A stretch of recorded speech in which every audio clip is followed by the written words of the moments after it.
Hello friends, welcome back to my channel. It's a cooking world.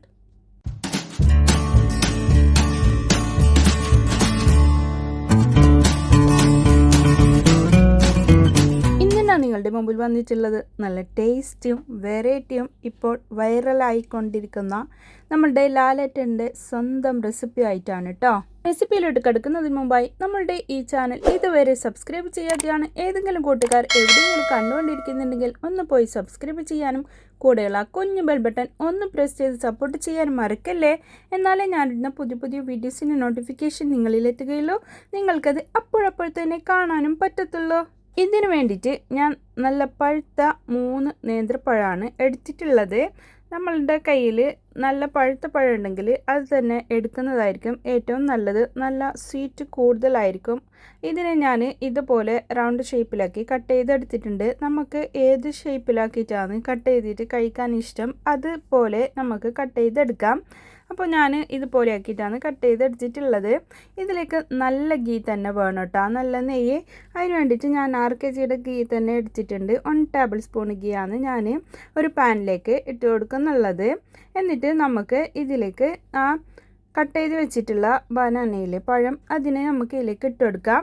പൊതുവേ banana വഴറ്റിയിട്ട് നമ്മൾ കഴിക്കൂലേ, പഴം വഴറ്റിയതെന്നൊക്കെ പറഞ്ഞിട്ട് അതേ ടൈപ്പിൽ തന്നെ, പക്ഷേ ഇതിലേക്ക് ഐസ്ക്രീം ഇട്ടിട്ട് കഴിക്കുന്നതേ ഉള്ളൂ ഒരു വ്യത്യാസം. അപ്പോൾ ഇതിനെ നമുക്ക് മുഴുവനായിട്ടും ഇതിനെ വാട്ടിയെടുക്കണം. ബനാന വെച്ചിട്ട് ഒരുപാട് റെസിപ്പീസ് ഞാൻ ഇതിനു മുമ്പും അപ്ലോഡ് ചെയ്തിട്ടുണ്ട്. കാണാത്തവരുണ്ടെങ്കിൽ ഒന്ന് പോയി കണ്ടു നോക്ക്. എല്ലാം ഓരോ വെറൈറ്റി ഐറ്റംസ് ആണ് ബനാന വെച്ചിട്ട് ചെയ്യുന്നുള്ളത്. നമ്മളുടെ കൊച്ചുമക്കൾക്കായാലും മുതിർന്നവർക്കായാലും ഒരുപോലെ ഇഷ്ടപ്പെടുന്ന സ്നാക്സ് ഐറ്റംസ് ആണ് അതൊക്കെ.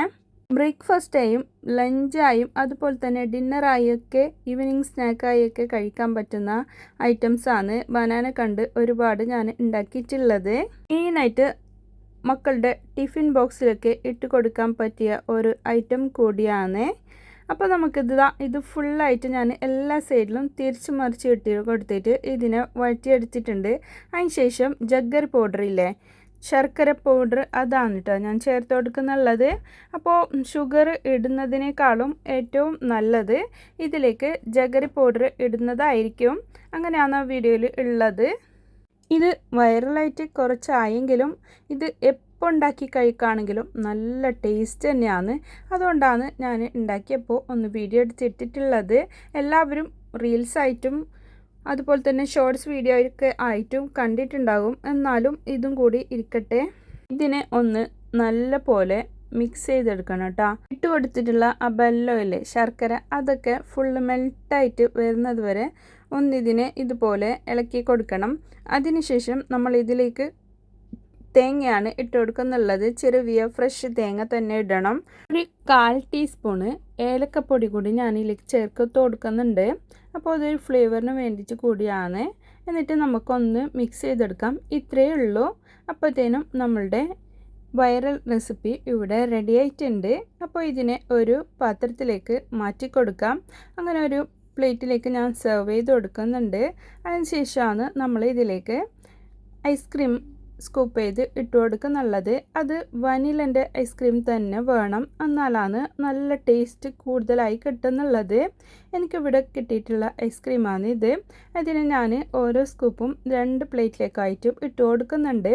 അങ്ങനെ ഇട്ട് കൊടുത്തിട്ട് നമ്മൾ ചൂടോട് കൂടി തന്നെ കഴിക്കുമ്പോഴാണ് നല്ല വെറൈറ്റി ആയിട്ടുള്ള ആ ടേസ്റ്റ് നമുക്ക് കിട്ടുന്നുള്ളത് കേട്ടോ.